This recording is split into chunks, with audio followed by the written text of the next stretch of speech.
Hola, ¿cómo están? Mi nombre es Luisa y el día de hoy les traigo un tema que se llama El hombre en busca del sentido, que es el título de un libro cuyo autor es Viktor Frankl. De una vez les voy a ir mostrando cómo se ve el libro. Este es el libro.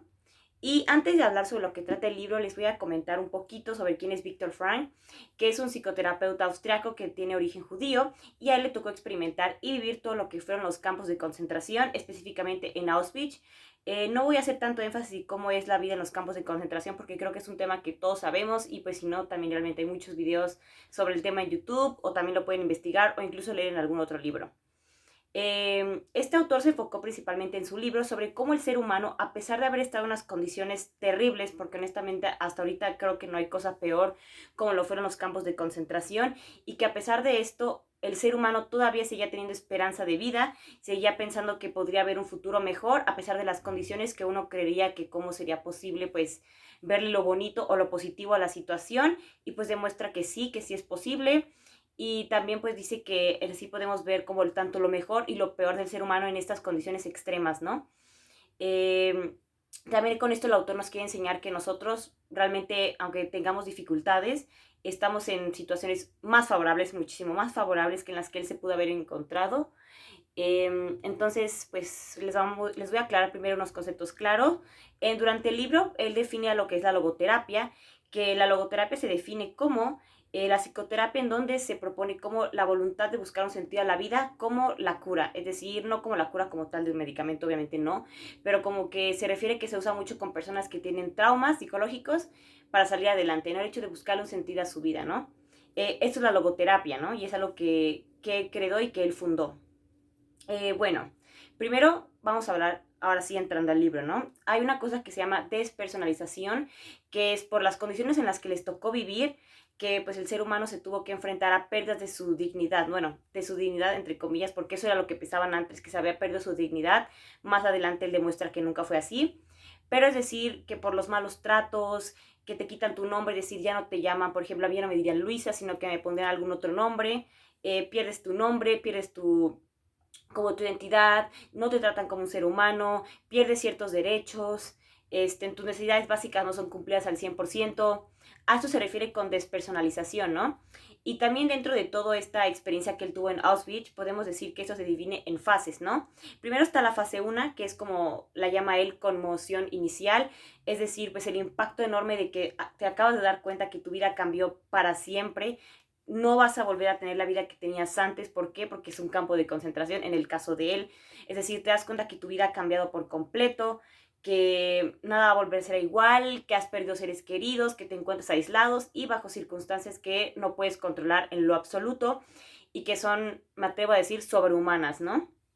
Eh, Dentro de esta etapa ocurre una cosa que es la apatía generalizada, que esto ya se convierte en la segunda fase de lo que le tocó vivir a Viktor Frankl, que es como, pues cuando ya este sufrimiento ya es más continuo y recurrente, esto se empieza a volver más como una rutina, ¿no? Por así decirlo. Es decir, pues que te deja de importar el dolor, no pierdes la esperanza, pero ya no la tienes como tan arraigada como al principio de que esto tiene que acabar, alguien va a venir a abogar por nosotros, alguien va a venir a decir que esto está mal, no, sino que es como si te acostumbras como al sufrimiento, por así decirlo, ¿no? Que ya todo lo que pasa a tu alrededor te da igual, que puedes ver a otras personas sufriendo y te da igual. Por ejemplo, actualmente a la mayoría de las personas nos pasa que vemos, por ejemplo, a un perrito en la calle, a un niño llorando, que nos sentimos como apenados o decimos, ay no, pobrecito, ¿no? Pues en este caso, cuando pasa esto de la apatía generalizada, tú pierdes cualquier oportunidad de empatía, definiendo la empatía, que es la capacidad que tienen los seres humanos de ponerse en los zapatos de otros, la pierdes por completo, es decir, ya no te afecta lo que pasa a tu alrededor, sino que tú estás concentrado en tu sufrimiento y pues de cierta forma en todavía sobrevivir a lo que puedas, ¿no? Y a lo que tu cuerpo te permita, ¿no? Eso es lo que ocurre en la segunda fase, ¿no? También se caracteriza mucho porque dejas de experimentar sentimientos como lo son la repugnancia, la piedad y lo que es la indignación y el horror. Es decir, ya no te asusta nada, ya es como si tus emociones se apagaran y tú más que nada fueras como, por así decirlo, estuvieras muerto en vida de cierta forma, ¿no? Sin embargo, a pesar de todo lo que estoy nombrando, suena complicado pensar que alguien podría estar bien viviendo en Auschwitz o en algún campo de concentración.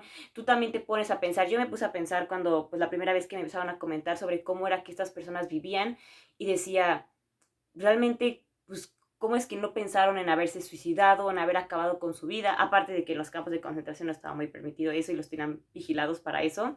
De todas formas los mataban, pero no les tenían permitidos que ellos mismos se suicidaran, ¿no?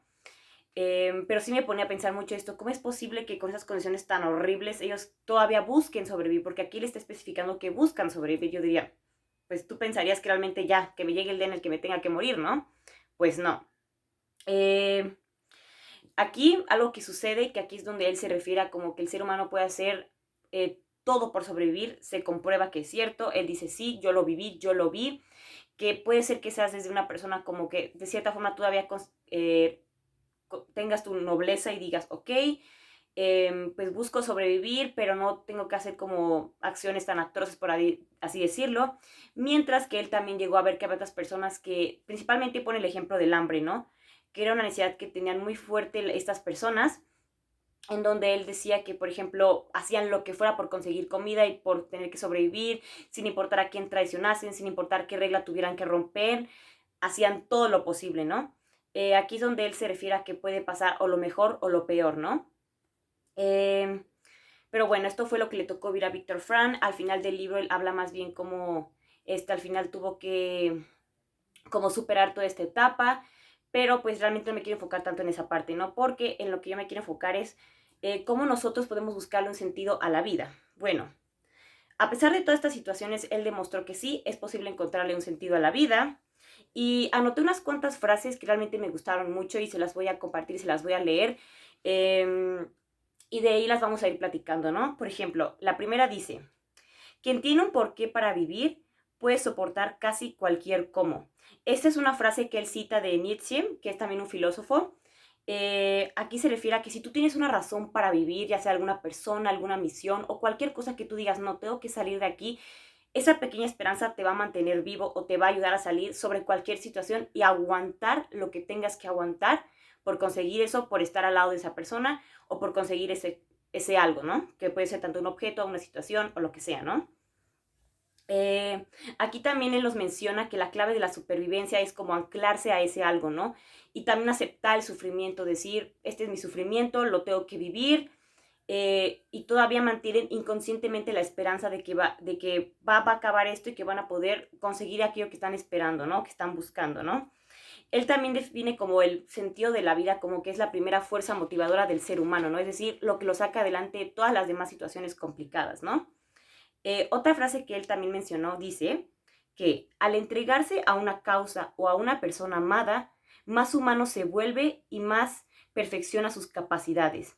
Aquí también a lo que se refiere es al concepto de resiliencia, que es la resiliencia, es el hecho de adaptarse a las circunstancias en las que nos encontramos para pues sacarle mejor provecho o sobrevivir en este caso, ¿no? Ahora, una cosa que a lo mejor es como lo que yo quería nombrar este título del video, que es ¿cómo encontrar el sentido a la vida? Bueno, Víctor Frank, por ejemplo, dice que hay tres cosas que es lo que le dan sentido a la vida, ¿no? La número uno, buscar una causa o una misión. Por ejemplo, si eres médico, salvar vidas, si eres maestro, es decir, mostrarle tu conocimiento, crear una familia, cualquier cosa que sea una misión, cumplir una tarea que tú puedes cumplir con tus habilidades. La número dos sería una persona, tus hijos, tus familiares, tu pareja, alguien que ames demasiado, sentirte amado y amar a personas. Eso dices, no, tengo que volver a ver a estas personas, tengo que hacerlos por ellos, tengo una familia, tengo hijos, tengo amigos, tengo que salir adelante. Es una motivación, ¿no? Como él dijo, la fuerza motivadora.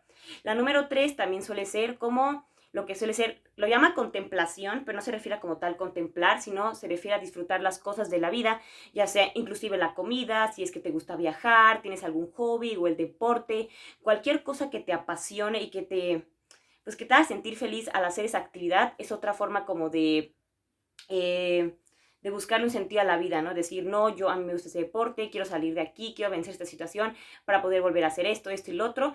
Que un ejemplo muy claro de esta situación es cuando alguien se enferma, ¿no? Y que dice, no, yo voy a volver a hacer mis actividades, voy a volver a regresar a las pasiones que tenía o cualquier cosa, ¿no? Y pues sí, para hacer el video, realmente es muy importante buscarle algún sentido a la vida. No tienes que tener el mismo sentido que los demás. Tú tienes que buscar el tuyo y lo vas a sentir. No es algo como que tenga que llegar como a cierto momento, a cierta etapa. A lo largo de tu vida tú lo vas a descubrir Y pues siempre piensa en ello, siempre antes de rendirte y antes de tirar todo por la borda, piensa en por qué empezaste, por qué quise hacer esto y decir, ah, no, porque yo quiero salvar vidas, no, por eso estudié medicina, por eso es tan difícil, porque lo que vale la pena me va a costar, o ay, no, porque es tan complicado educar a los hijos, no, ¿sabes qué? Yo quise tener hijos para formar una familia, porque esto era lo que me gusta, no sé. Piensen por qué empezaste y créanme que esa esperanza es la que te va a mantener siempre a flote, la que te va a sacar adelante ante cualquier situación. Y pues sí, eso sería todo de mi parte. Muchas gracias por escuchar. Espero que les haya gustado y que les sirva. Y pues sigan adelante con su vida, busquen su sentido y sean muy felices. Gracias por escuchar.